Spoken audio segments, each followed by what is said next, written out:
kapan dan bagaimanakah transaksi yang didasarkan atas kontrak yang masih berlaku sampai tahun 2040 misalkan, kapan seharusnya dihitung untung ruginya? Kalau untung ruginya ya pada saat kontrak berakhir ya, kontrak berakhir, atau pada saat kontrak itu terminasi. Jadi kalau misalnya memang ada masalah, terminate aja tuh kontrak, benar kita hitung berapa. Jadi cut off ya, kita jadi cut off baru lakukan perhitungan untung ruginya. Kalau masih berjalan, nah ini akan selalu ada perdebatan bahwa ini masih berjalan dan konsep prinsip pasti dan nyata itu belum bisa terpenuhi. Dalam akuntansi boleh itu dilakukan untuk menghitung potensi, tapi dalam audit investigatif tidak boleh pakai asumsi atau estimasi ya. Ya, karena gini, karena audit investigasi itu akan dibawa ke ranah hukum gitu ya, ke ranah hukum yang akan menentukan salah atau benar. Oleh karena itu kita harus memberikan keyakinan bahwa ini adalah sesuatu yang real, yang pasti, yang udah kerugian yang udah nyata. Dari ilustrasi yang cukup panjang lebar tadi bermuara pada pertanyaan apakah dengan telah dibuatnya SPA Sales and Purchase Agreement 2015 akibatnya terhadap SPA 2013-14. Menurut pandangan saya sebagai ahli di bidang hukum kontrak, dengan adanya SPA 2015 itu artinya para pihak sudah membuat kesepakatan baru untuk mengakhiri berlakunya SPA yang dibuat sebelumnya 2013 dan 2014, sehingga yang berlaku adalah SPA 2015 karena kesepakatan baru itu mengikat para pihak, termasuk kesepakatan untuk mengakhiri kesepakatan yang pernah dibuat sebelumnya. Demikian. Andai kata saudara ahli terjadi resiko, misalnya kerugian dalam menjual kargo LNG yang dibeli pada saat penerahan LNG di tahun 2019 dan seterusnya, siapa yang harus bertanggung jawab saudara ahli? Apakah KA yang telah mengundurkan diri di tahun 2014 tersebut dapat dimintai pertanggungjawaban? Silakan saudara ahli. Resiko kerugian terjadi 2019. Ya, 2019. Ya, artinya itu kan di era direksi yang baru yang menjabat 2015 ya. Tadi seperti S ya. Karena K itu kan sudah cut off di 2014 dan 2015 muncul SPE baru. Itu SPE 2015. Sehingga tentu 2015 sampai 2019 itu satu interval waktu 4 tahun yang cukup bagi DS sebagai direksi yang baru untuk memprediksi potensi-potensi kemungkinan kalau terjadi kerugian. Tidak bisa kerugian yang terjadi di 2019 atas dasar SP 2015 dibebankan pada direksi lama yang sudah mengundurkan diri di 2014 yang membuat SP 2013 dan 14. Demikian. Sedikit tentang penyertaan lagi saudara ahli. Mungkin saya berikan sedikit lebih terperinci. Yang dikatakan penyertaan ini terkait dengan penandatanganan SPA, di mana tadi sesuai ilustrasi Direktur Utama K ini kan memberikan kuasa kepada antara lain SPV Gas dan juga Direktur Gas untuk melakukan penandatanganan SPA 2013 dan 14 tadi yang sudah diakhiri di 2015 kemudian. Nah, kalau apakah itu bisa dianggap sekedar memberikan kuasa penandatanganan SPA itu kemudian lantas dianggap penyertaan melakukan tindak pidana? Silakan saudara ahli. Penyertaan harus tertuju kepada penyertaan terhadap tindak pidana apa? Kan begitu. Jadi memberi kuasa seorang direksi itu kerjaan sehari-hari direksi, saya bilang. Itu adalah kewenangan yang dimiliki oleh direksi, baik berdasarkan anggaran dasar maupun berdasarkan undang-undang PT. Jadi itu bukan perbuatan melawan hukum. Apalagi juga yang diberi kuasa adalah unsur struktur di dalam perseroan itu, bukan orang dari luar, kan begitu.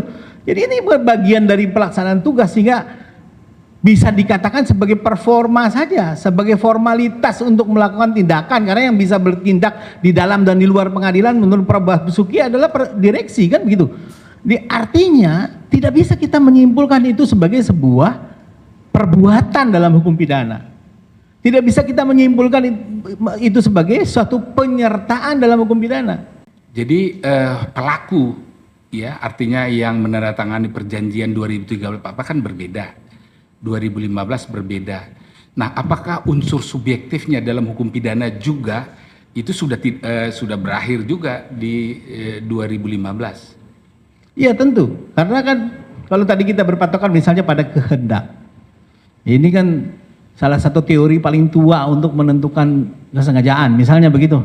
Dikatakan sengaja karena dia menghendaki. Bagaimana dikatakan menghendaki? Kalau transaksi yang terjadi itu bukan didasarkan pada keputusannya. Keputusannya kan di 2013-2014. Itu yang dia harus pertanggungjawabkan, kan begitu. Nah, 2015 direksi baru mengganti, itu 2013-2014 sudah nggak berlaku lagi, yang berlaku yang ini, harga baru, tata cara pengiriman baru, ini baru, katakanlah seperti itu, perhitungannya baru.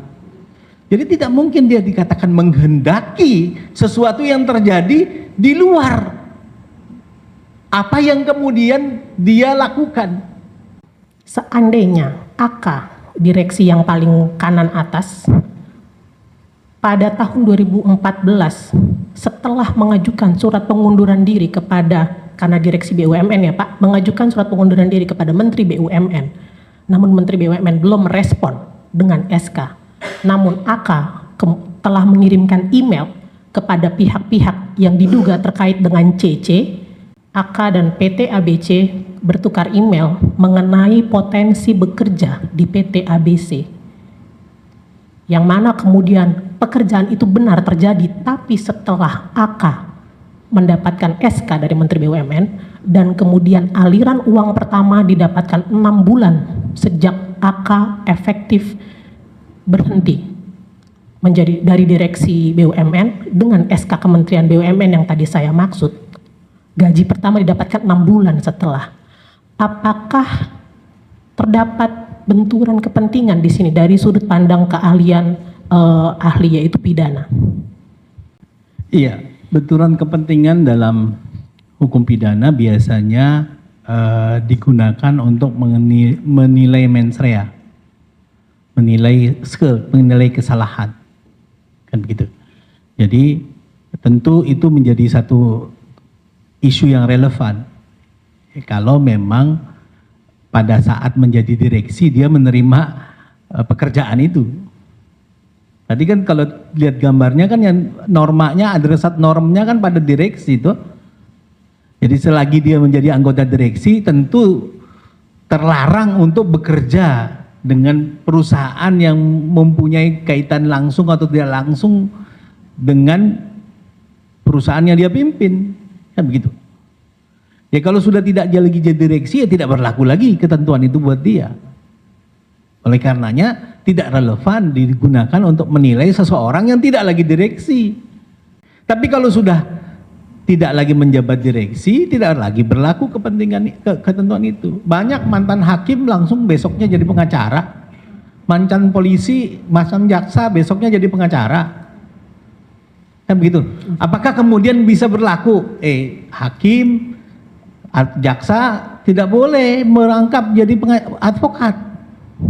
Kan sudah tidak berlaku. Jadi tidak bisa dinilai itu sebagai dasar, tidak bisa digunakan untuk dasar menilai. Baik. Kan begitu. Jadi dari segi hukum pidana saya kira tidak relevan ketentuan itu digunakan untuk menilai tentang apa yang dilakukan setelah orang tidak menjabat. Dia manusia bebas, mau ngapain juga boleh aja gitu. Tadi ahli menerangkan bahwa menurut catatan saya bahwa akibat timbulnya itu di 2015, sehingga direksi barulah yang bertanggung jawab, seperti itu kan? Berdasarkan SPA 2015. Iya. Jadi kalau dalam hukum pidana kan cara berpikirnya terbalik yang mulia. Jadi akibat dulu baru dicari sebabnya. Iya. Jadi akibatnya adalah ada 8 kargo yang dijual di bawah harga pasar. Tadi ilustrasi dari saudara penasihat hukum. Ada yang disuspend, itu akibatnya. Enggak. Nah, kargo itu didasarkan pada SPA tahun berapa? 2015. Kalau didasarkan pada tahun 2015, maka yang menjadi sebab adalah SPA 2015, gitu. Berkaitan dengan pertanggungjawaban pidana, Ya. apakah direksi baru yang 2015 Tadi saudara mengatakan bahwa direksi yang lama tidak bertanggung jawab, tapi yang baru yang bertanggung jawab. Betul, seharusnya yang dimintai pertanggungjawaban adalah direksi yang menjadi dasar adanya timbulnya kerugian Kuatnon dalam hal ini. Ya, baik. Direksi yang mengadakan SPA yang dengan itu timbul kerugian kan Ya, begitu. Jadi 2015. Betul. Ya, konteks dalam perkara ini kan tadi sebagaimana tanyakan sama Prof. Tidak mungkin timbul 2015 SP 2015 tanpa 2014 dan 13. Ya. Ya. Apakah ahli berpendapat pasal 55-nya apakah bisa dikenakan kepada terdakwa? Iya, sekali lagi yang mulia, 55 itu kan kalau ada pelaku materialnya. Kan begitu. Jadi kalau ada pelaku materialnya tentu ada yang turut serta melakukan gitu. Iya. Kalau kita mau katakanlah direksi 2015 harusnya jadi pelaku material. Kan begitu. Kan barulah ada pihak lain yang anggap sebagai turut serta, misalnya kan seperti itu. Jadi ini yang bertanggung jawab atas timbulnya keraguan tidak jadi terdakwa, malah justru yang lain menjadi terdakwa.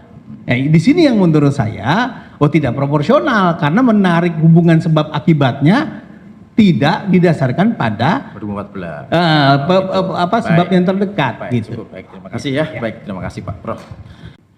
Ini Profesor Basuki tadi ketika menjelaskan tentang ekspresis verbis dan interpretasi ya, yang berkaitan dengan SPA 2013, 14 dan 2015. Tadi menjelaskan secara interpretatif itu memang sudah ada perubahan dengan esensialia dan juga klausula ya. Tapi kalau dibaca lebih jauh lagi klausula yang ada di dalam SPA 2015 ini tidak interpretatif tapi ekspresis verbis itu menurut saya. Tadi yang saya tayangkan itu kan 24.2 ya, 24.2 dan judulnya aja entire agreement. Tadi kan sudah diterjemahkan keseluruhan. Dan di dalam bunyi dari ayat ini 24.2 ini dikatakan ini yang paling terakhir, anything that is not contained or expressly incorporated. Jadi by reference in this instrument is not part of this agreement. Ini kan ekspresi verbis. Jadi kalau itu tidak dimasukkan di sini yang sebelumnya itu tidak bagian dari situ. Betul. Ekspresis kan. Iya, ekspresis. Artinya secara bukan. Iya. Kemudian ada tadi saya nggak itu 248 itu disebutkan klausula 248. Itu precedence ya judulnya. Di awal dikatakan the parties agree that this agreement amends, supersedes, and replaces in its entirety each of the original SPAs. Jadi artinya yang sebelumnya. Nah itu sudah dikatakan, itu sudah dirubah di sini. Jadi kalau menurut saya sudah ekspresis. Nah betul nggak? Ya, sudah ekspresis verbis. Ya. Jadi saya spontan menjawab pertanyaan yang mulia. Secara general memang tidak harus secara tegas ya, tetapi bisa timbul dari tafsir dari beberapa unsur-unsur tadi. Tadi yang disampaikan oleh Bapak Penasihat Hukum itu malah sudah ditegaskan di dalam rumusan SPI 2015. Ya, itu di original SPS itu walaupun tidak disebutkan apa yang dimaksud, original itu ya kembali ke 13-14 maknanya. Ya. Baik, jadi ekspresis verbis ya. Ekspresis ini. Definisi arti dari agreement 2015 ini ada ya Prof di ayat 24,2 dan dipertegas lagi di 24,8 di dalam perjanjian 2015 yang sama sekali menafikan SPA yang 2013-14. Apa betul seperti itu, Prof? Ya, saya baru baca ini tadi, mohon maaf, dengan ditayangkan tadi makin menguatkan apa yang saya sampaikan tadi bahwa eksistensi 13-14 sudah berakhir dengan kesepakatan yang memuat klausul ini. Ya, tegas ini.